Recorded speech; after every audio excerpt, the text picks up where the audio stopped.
Conventional രീതിയിൽ പോകുന്ന പടമല്ല ഒന്നും തന്നെ. നിങ്ങളൊരു ഡ്രാമ കാണാൻ പോകുന്ന ഒരു തിയേറ്റർ കാണാൻ പോകുന്ന രീതിയിൽ ഇടയ്ക്ക് നിങ്ങൾക്ക് ഒരു മടുപ്പ് വരുന്ന രീതിയിൽ തോന്നുമായിരിക്കാം. പക്ഷേ കംപ്ലീറ്റ്ലി നിങ്ങൾ ആ സിനിമയിലേക്ക് നിങ്ങൾ കംപ്ലീറ്റ്ലി ഇൻവോൾവ് ആണ്. നിങ്ങൾ എന്താണോ വരുന്നത് അത് കംപ്ലീറ്റ്ലി ഏറ്റെടുക്കാനുള്ള ഒരു മനസ്സോടു കൂടിയാണ് നിങ്ങൾ എല്ലാവരും ഈ സിനിമ കാണാൻ നിൽക്കുക. ബ്യൂട്ടിഫുൾ സിനിമയാണ്. ഇറങ്ങുന്ന സമയത്ത് you will have goose bumps guaranteed ആണ്. ഓക്കെ, കുലുങ്ങിയില്ലേ? കിട്ടുന്ന സിനിമ അത് പറഞ്ഞ് നിങ്ങളിപ്പോൾ ഇത് കാണുന്ന ആൾക്കാർക്ക് ഒരു ഇത് വരും. എല്ലാവരും കാണണം. ഓക്കെ, എല്ലാവരും കാണണം. Beautiful cinema, great cinema. Okay, അത്യാവശ്യം നല്ല പടമായിരുന്നു. ഒരു ഫസ്റ്റ് ഹാഫ് ഇച്ചിരി ലാഗ് ഉണ്ടായിരുന്നെങ്കിലും സെക്കൻഡ് ഹാഫ് എൻകറേജിങ് ആയിരുന്നു. പിന്നെ ഒരു ഫാൻസിന് പറ്റിയൊരു പടമല്ല. പിന്നെ വിഷ്വലി ഭയങ്കര ബ്യൂട്ടിഫുൾ ആയിരുന്നു പടം.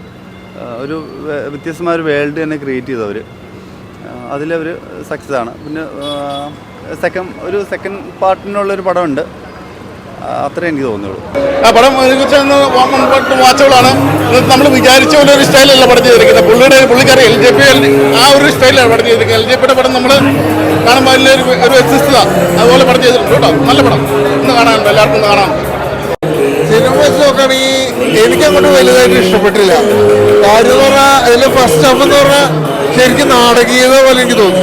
നാടകത്തിലെ ഡയലോഗ് അതൊക്കെ തോന്നിയത്. പിന്നെ പടത്തിൽ എടുത്തു പറയേണ്ട കാര്യം എന്ന് പറഞ്ഞാൽ ഈ പടത്തിൻ്റെ വിഷ്വലും ക്യാമറ വർക്കൊക്കെ നല്ല രസമായിട്ട് വന്നിട്ട്, അതേപോലെ തന്നെ BGM ഒന്നിനൊന്നും വെച്ചാൽ അങ്ങനെയാണ് പറയാം. നല്ലൊരു അറ്റ്മോസ്ഫിയർ കണ്ടതിനുള്ള ഒരു അറ്റ്മോസ്ഫിയർ തിയേറ്ററിൽ നിന്ന് കാണാണെങ്കിൽ ഇത് ശരിക്കും ആസ്വദിക്കാൻ പറ്റും. എന്തായാലും പടം കണ്ടു നോക്ക്, ഇഷ്ടപ്പെടാനൊക്കെ വരില്ല. മൂവി എവറേജ് മൂവി കണ്ടിരിക്കാം.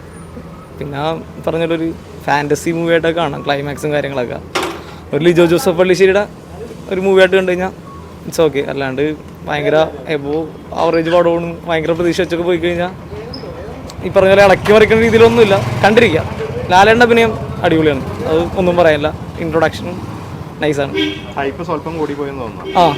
പറഞ്ഞ് പബ്ലിസിറ്റി ഭയങ്കര കൂടുതലായിട്ട് പോയി, ഹൈപ്പും കാര്യങ്ങളൊക്കെ. കൊള്ളാം, വൺ ടൈം വാച്ച് മൂവിയാണ്. പെർഫോമൻസ് തന്നെയാണ്. ഫൈറ്റ് എന്ന് പറഞ്ഞാൽ ഗംഭീര ഫൈറ്റാണ്. മേക്കിംഗ് ആണെങ്കിലും VFX ആണെങ്കിലും ഗ്രാഫിക്സ് ആണെങ്കിലും മികച്ച രീതിയിൽ തന്നെ ചെയ്തിട്ടുണ്ട്. LJPയുടെ മികച്ച ഡയറക്ഷനും സ്ക്രിപ്റ്റൊക്കെ മികച്ചാണ്.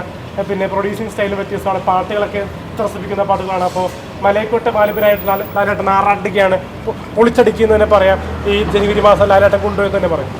ആളുകൾ പറയുന്നുണ്ട് മോഹൻലാലിന്റെ മാസ് പ്രതീക്ഷ വരുന്ന ആൾക്കാർക്ക് ഇതൊരു ഹിസ്റ്റോറിക്കൽ എപ്പിക്കൽ ത്രില്ലർ പോലെ. അപ്പം അതിൻ്റെ ഡ്രാമയുണ്ട്, കുറച്ച് ലാഗ് ഉണ്ട്, എന്നാലും കണ്ടിരിക്കാം. ഫസ്റ്റ് ഹാഫ് ആണോ സെക്കൻഡ് ഹാഫ് ആണോ? സെക്കൻഡ് ഹാഫിലേക്ക് വരുമ്പോൾ നല്ല ആയിട്ടുള്ള പെർഫോമൻസ് ഉണ്ട്. സ്റ്റോറി വൈസ് എങ്ങനെയുണ്ടായിരുന്നു? സ്റ്റോറി വൈസ് പഴശ്ശിരാജ മാമാങ്കം പോലെയൊക്കെ തോന്നി.